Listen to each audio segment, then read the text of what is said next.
ناظرین، آزاد جموں کشمیر میں انتخاب کا پہلا مرحلہ اختتام کو پہنچ چکا ہے۔ ووٹوں کی گنتی کے بعد میرپور ڈویژن کی 13 نشستوں کے نتائج بھی سامنے آ چکے ہیں، مگر اس کے بعد اقتدار کا معرکہ ختم ہونے کے بجائے ایک نئی اور شدید سیاسی جنگ میں یہ تبدیل ہو چکا ہے۔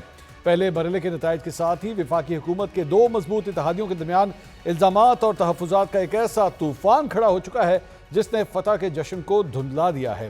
الیکشن سے پہلے ضابطہ اخلاق کی خلاف ورزیاں، پولنگ کے دن لگنے والے دھاندلی کے الزامات اور اب نتائج کے بعد اتحادیوں کے درمیان پیدا ہونے والی دراڑیں اس بات کی گواہی دے رہی ہیں کہ سیاسی درجہ حرارت اپنے نقطہ عروج پر پہنچ چکا ہے۔ اگر آزاد جموں کشمیر کے غیر حتمی نتائج پر نظر ڈالیں تو مسلم لیگ نون 9 نشستوں کے ساتھ واضح برتری حاصل کر چکی ہے، جبکہ پیپلز پارٹی محض 4 نشستوں تک محدود نظر آ رہی ہے۔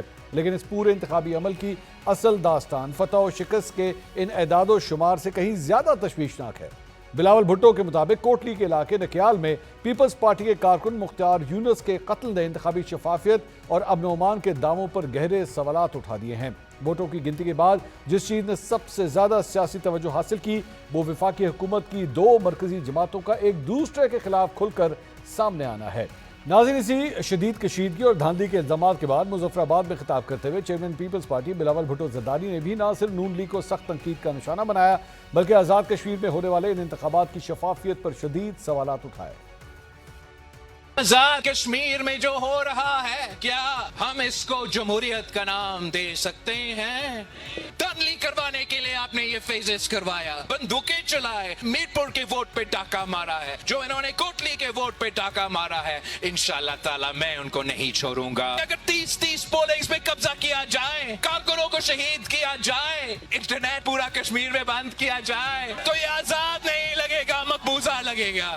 ہم قومی مفاد پہ ریاست پاکستان کے ساتھ کھڑے ہیں، نون لیگ کے مفاد میں ہم کسی کے ساتھ کھڑے ہونے کے لیے تیار نہیں۔ یہ پہلے سے پلان تھا کہ خوف پھیلاؤ آزاد کشمیر میں، جتنے لوگوں کا تعداد کم ہوگا اتنا آسانی ہوگا ان کو دھاندلی کرنے کے لیے۔ ہم پرامن رہتے ہیں، پرامن رہنا چاہتے ہیں، ورنہ میں بھی صدر زرداری کا بیٹا ہوں۔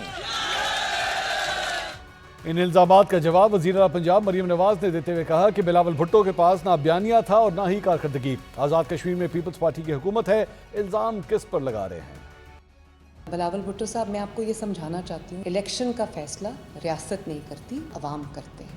گلگت بلتستان کے الیکشن میں آپ جیت گئے، وہاں دھاندلی نہیں۔ اے جے کے کا الیکشن آپ بری طرح ہارے تو وہاں پر آپ نے دھاندلی کا الزام لگایا۔ اگر آپ نے آج ووٹ لینا ہے تو آپ رود ہو نہیں سکتے۔ آپ کے جلسے بھی خالی تھے، نہ آپ کے پاس نیریٹو تھا، نہ آپ کے پاس کوئی پروگرام تھا۔ آپ نے بلو دا بیلٹ اٹیک کیا، اپنے سے بہت بڑے سینئر قائدین تھے ان کے اوپر آپ نے اٹیک کیا۔ آپ بھول گئے کہ پچھلے 1 سال سے وہاں پر پیپلز پارٹی کی حکومت ہے، کارکردگی آپ کے پاس ہے نہیں اور اب آپ دھاندلی کا رونا رو رہے ہیں۔ آپ کی 17 سال کی حکومت کے باوجود آپ ایک دفعہ یہ نہیں کہہ سکے کہ ہم اے جے کے کو سندھ بنائیں گے یا ہم مظفر آباد کو کراچی جیسا بنائیں گے۔ تو عوام کے ووٹ کو، عوام کے فیصلے کو کھلے دل کے ساتھ تسلیم کریں۔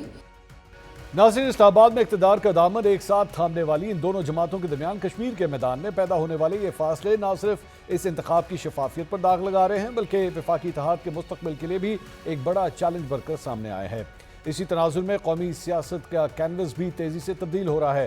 پاکستان تحریک انصاف نے گرچہ آزاد کشمیر کے انتخابات کا مکمل بائیکاٹ کر کے ایک سیاسی خلا چھوڑ دیا تھا، لیکن اب تحریک انصاف کی تمام تر سیاسی طاقت 5 اگست کو بانی تحریک انصاف عمران خان کی گرفتاری کے 3 سال مکمل ہونے پر پشاور میں ہونے والے احتجاجی جلسے پر مرکوز ہو چکی ہے۔ یہ پورا منظرنامہ ایک ایسے وقت میں ابھر رہا ہے جب ملک کی نئی نسل اور ڈیجیٹل دور کا ووٹر یعنی جین زی روایتی سیاسی نعروں، الزامات کی سیاست اور سرکاری بیانیوں کو تسلیم کرنے کے لیے تیار نہیں ہے۔ وہ پارلیمان، جمہوریت اور انتظامی اداروں سے حقیقی شفافیت اور کارکردگی کا جواب مانگ رہے ہیں۔ اس ساری صورتحال میں چند انتہائی اہم سوالات پورے سیاسی نظام کے سامنے کھڑے ہیں۔ کیا آزاد جموں کشمیر کے نتائج اور شرجیل میمن اور رانا ثناء اللہ کے بیانات کی صورت میں اتحادیوں کے درمیان بڑھتے ہوئے فاصلے وفاقی حکومت کے سیاسی استحکام کے لیے خطرہ بن سکتے ہیں؟ کیا آزاد جموں کشمیر کے انتخابات صرف ایک اسمبلی تشکیل دے رہے ہیں یا پاکستان کی آئندہ سیاست کا رخ بھی متعین کر رہے ہیں؟ اور کیا تحریک انصاف کا 5 اگست کا احتجاج ملکی سیاست میں